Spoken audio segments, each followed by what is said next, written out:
Imagine a completely different world of retail for a second. Just put yourself in the shoes of a consumer a few decades ago. Right. You're trying to buy a simple glass pipe. But instead of walking into a brightly lit luxury storefront like you see today, you have to navigate this literal maze of secret codes. Secret codes and hushed tones. Exactly. Unwritten rules just to make a basic purchase. You're constantly looking over your shoulder, terrified of accidentally dropping the wrong vocabulary word. Because if you do, you're getting aggressively thrown out onto the street by a panicked clerk. Yeah, thrown right out. Now, contrast that mental image with the reality you see today.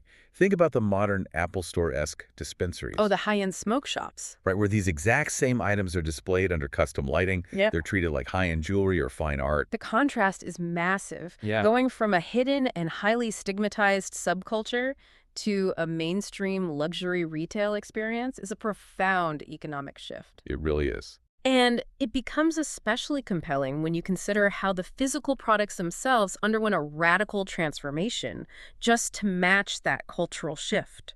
And tracing that entire journey is our mission for today's deep dive. We are so glad you are here with us. Yes, welcome. We are going to explore the wild and scrappy and surprisingly ingenious evolution of Los Angeles headshops. We're starting all the way back in the late 1960s. And taking you right through to the massive mainstream retail boom of the late 90s. Today, we are pulling all of our insights from a really fantastic stack of notes.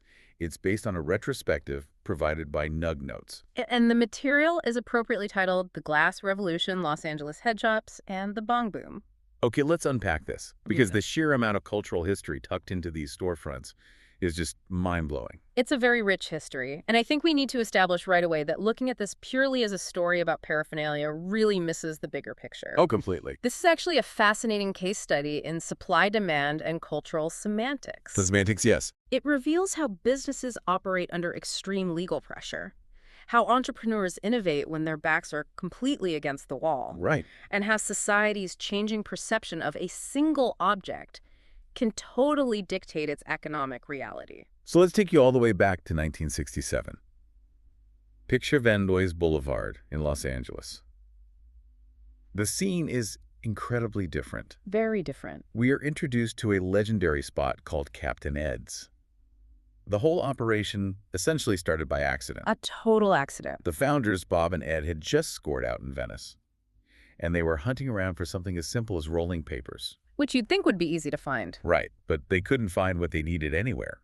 That simple, frustrating gap in the local market sparked what would become an absolute institution. Finding a void and stepping in to fill it is the bedrock of any entrepreneurial origin story. Yeah. But the most interesting aspect of those early days isn't just the business model, it's the physical evolution of the products. Which were rough. Very. The historical accounts, specifically the recollections from an individual named D, paint a vivid picture of the earliest iterations of these devices. They were a far cry from the artisan glass you see today. Oh, absolutely. The early engineering is unapologetically MacGyver-esque. We are talking purely utilitarian improvised rigs. Just whatever worked. Dee recalls that the very first of these devices were constructed out of thick Vietnam bamboo.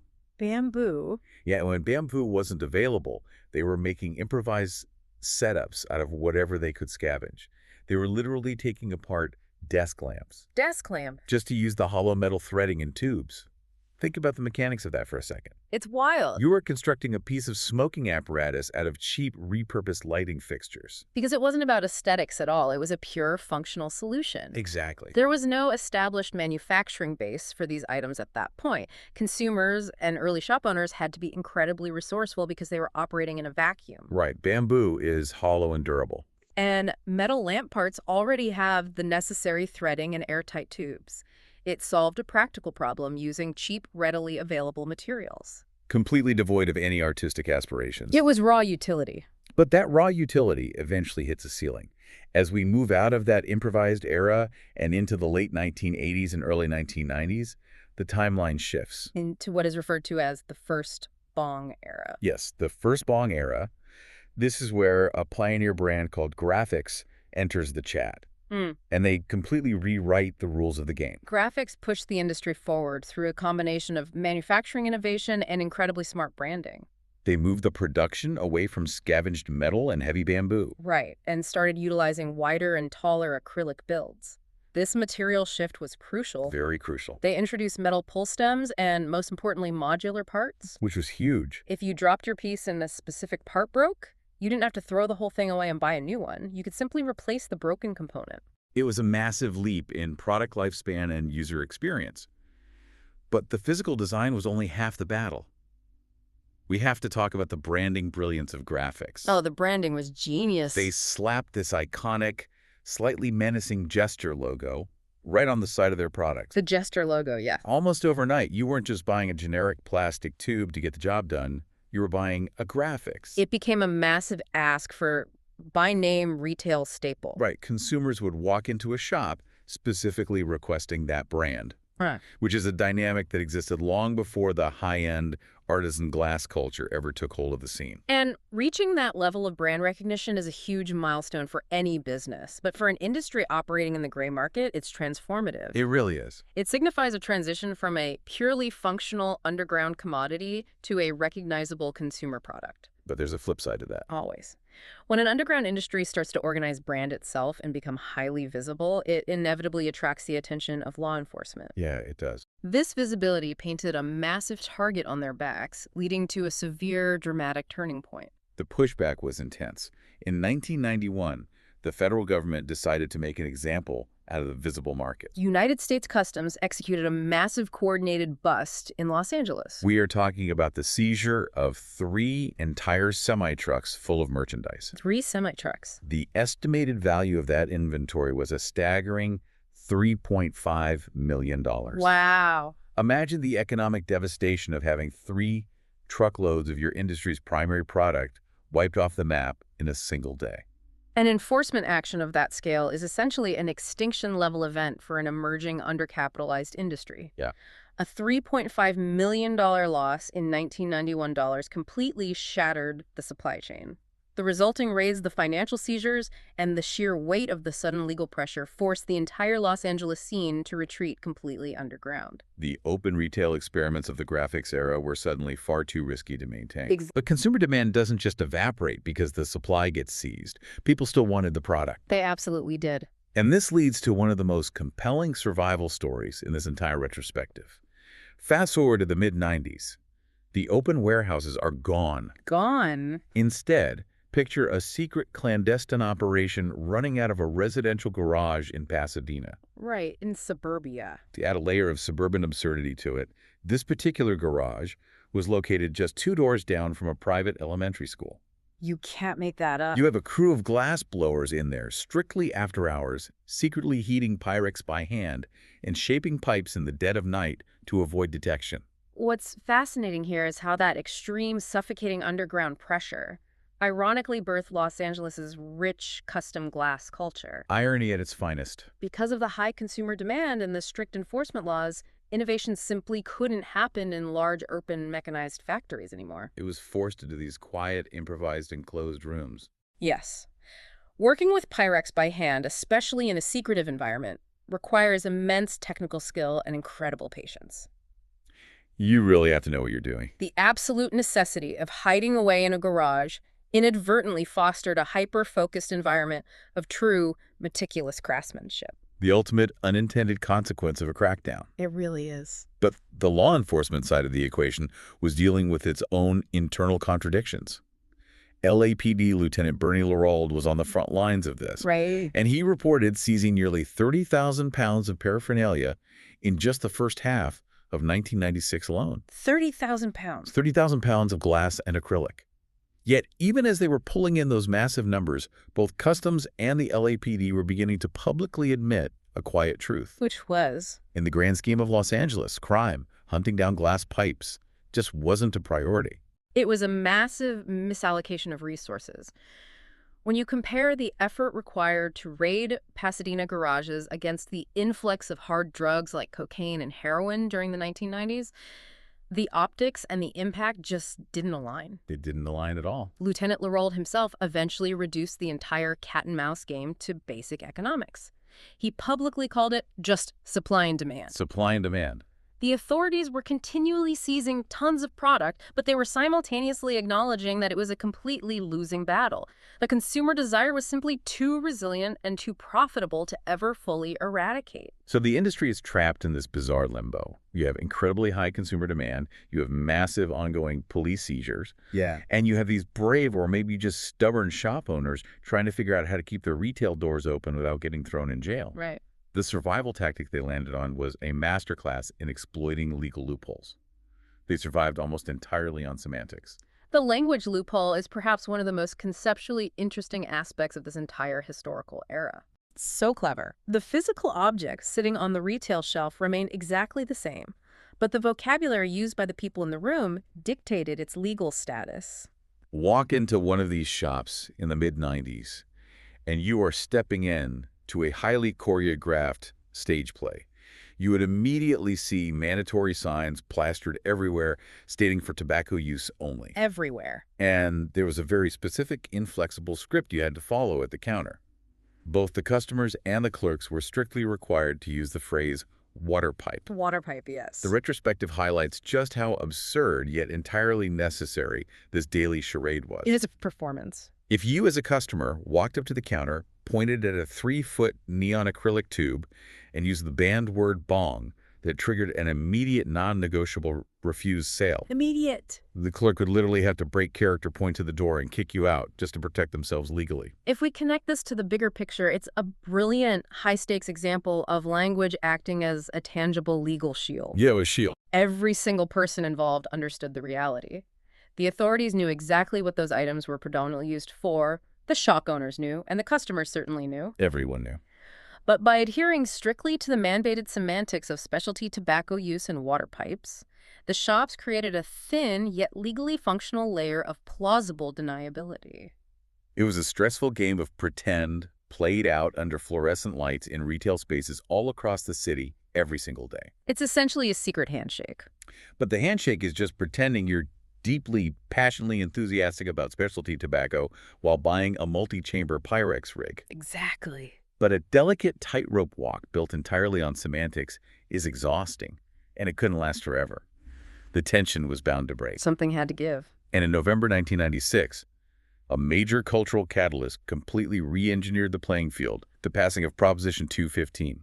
Proposition 215 was the landmark California law that legalized medical marijuana. While the primary focus of the law was on the substance itself and patient rights, its passage served as a massive immediate inflection point for the paraphernalia industry. It instantly shifted the risk calculus for these shop owners. Yeah. The threat level dropped, and the industry responded immediately. The pivot was incredibly fast. Within mere weeks of Prop 215 passing, the Los Angeles Times was already publishing articles noting a massive, highly visible shift on the streets. The headshops that had been pushed deep underground by those 1991 customs raids suddenly resurfaced with a vengeance. Behind the scenes, the manufacturing pipeline scaled up dramatically, and open, unabashed pipe sales became common. A reality that the historical notes point out would have been completely unthinkable and highly illegal just 5 short years prior. The entire operating environment transitioned from defensive to expansive almost overnight. Almost overnight. When a heavily suppressed industry feels that regulatory pressure lift even slightly capital and ambition, rush in to fill the newly available retail space. And they don't just fill it quietly. They fill it as loudly and visibly as possible to capture the market share. And nowhere was filled quite as loudly as Melrose Avenue. Melrose quickly became the absolute epicenter, the commercial spine of this new boom. Let's look at a shop on Melrose called Vajar. Vajar, right. Remember the hushed tones and the secret Pasadena garage operations we just talked about? Vajar took the exact opposite approach. The complete opposite. They brazenly displayed 20 massive bongs right in their front window.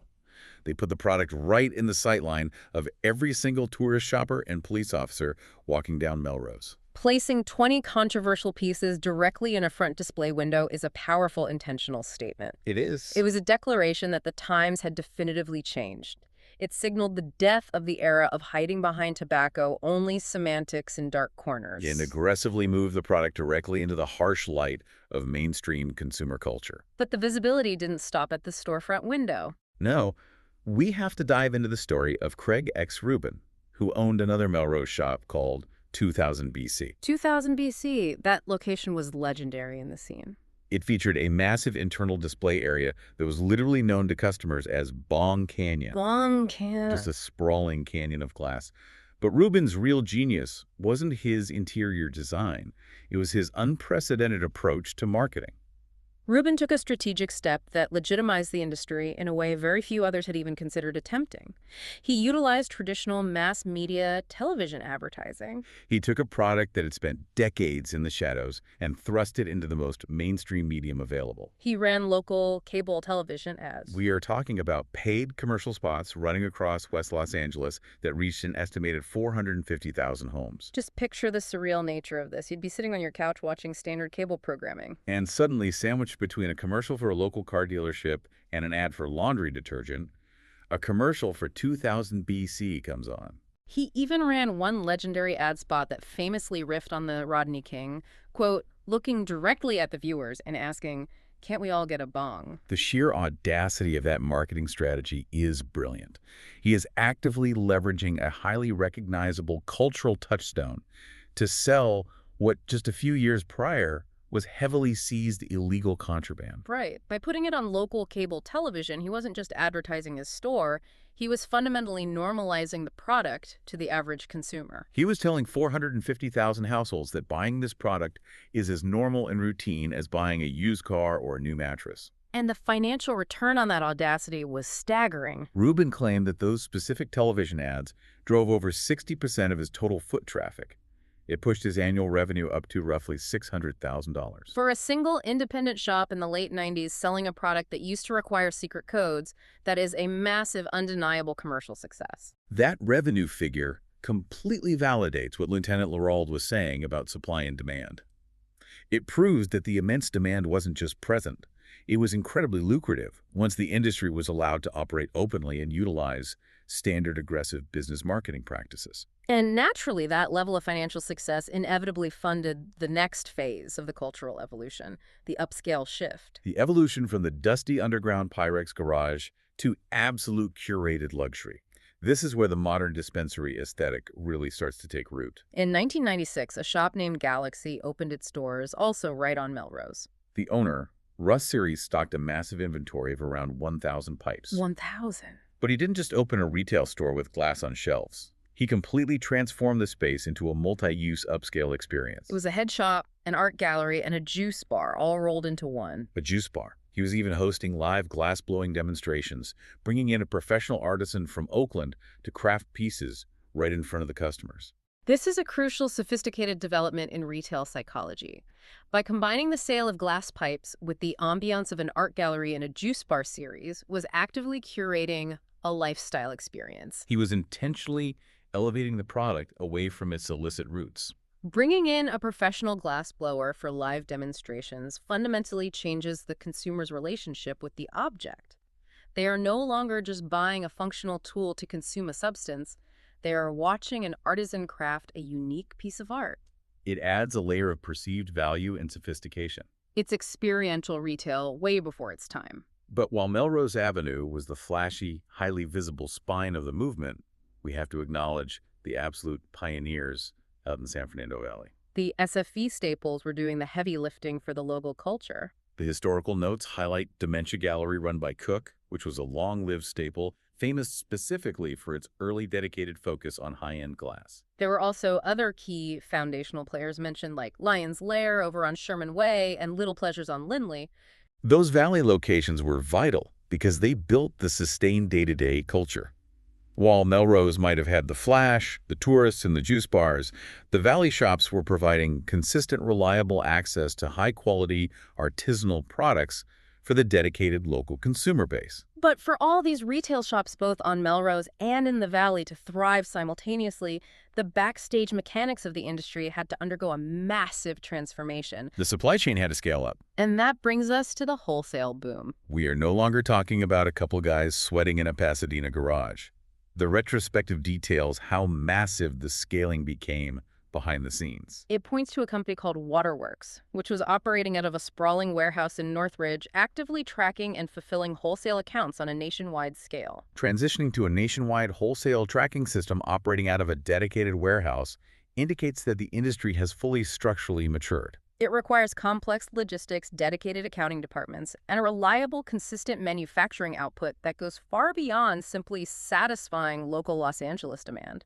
The infrastructure had finally caught up to the culture. To give you a real sense of just how big that infrastructure got, look at Mark Hill. He was the owner of Darkside Recycling over in Pasadena. He boasted an incredible 300 active wholesale customers. Think about the logistical nightmare of supplying 300 different retail outlets across the country. And he had a very specific, highly memorable product plan to keep those wholesale customers ordering. He produced a high-end $170 double-chamber model that he boldly named the Tupac.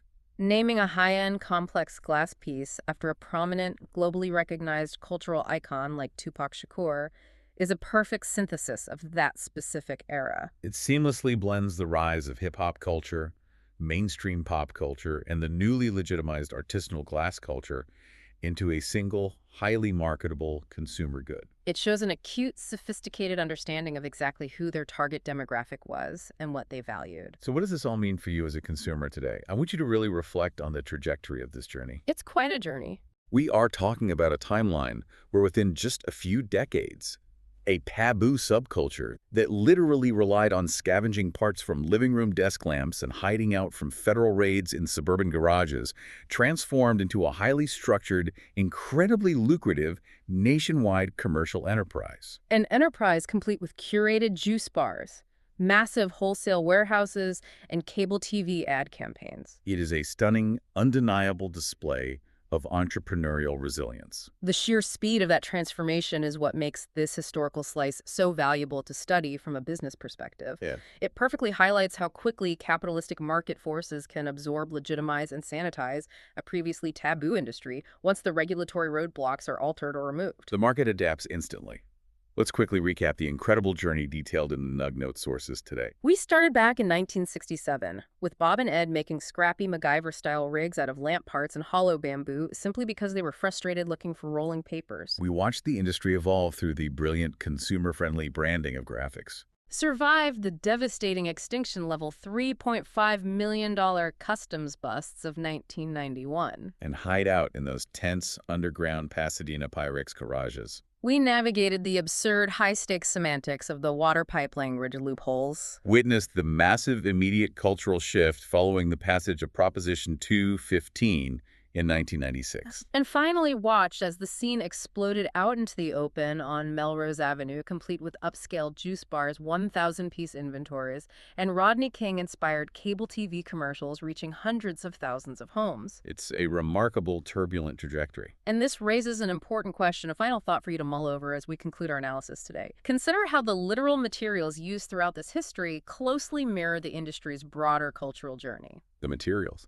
We saw a definitive shift from cheap, improvised, scavenged metal and bamboo to mass-produced, heavily branded acrylic, all the way up to high-end artisan-crafted Pyrex and custom glass. This physical evolution perfectly mirrored the product's journey, from an illicit hidden vice to an accepted, celebrated luxury item. It begs the question, does the act of physically transforming a controversial object into a beautiful, expensive art piece fundamentally change its moral and legal standing in the eyes of society? Can aesthetics and craftsmanship ultimately override deep-seated cultural taboos? That is a brilliant thought to leave on. Can aesthetics override taboos?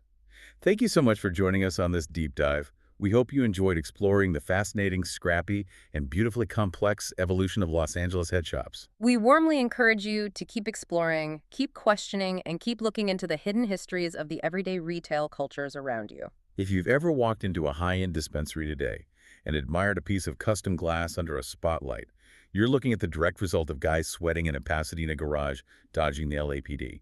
You never know what kind of wild, resilient stories are hiding right behind the storefront window. Catch you next time.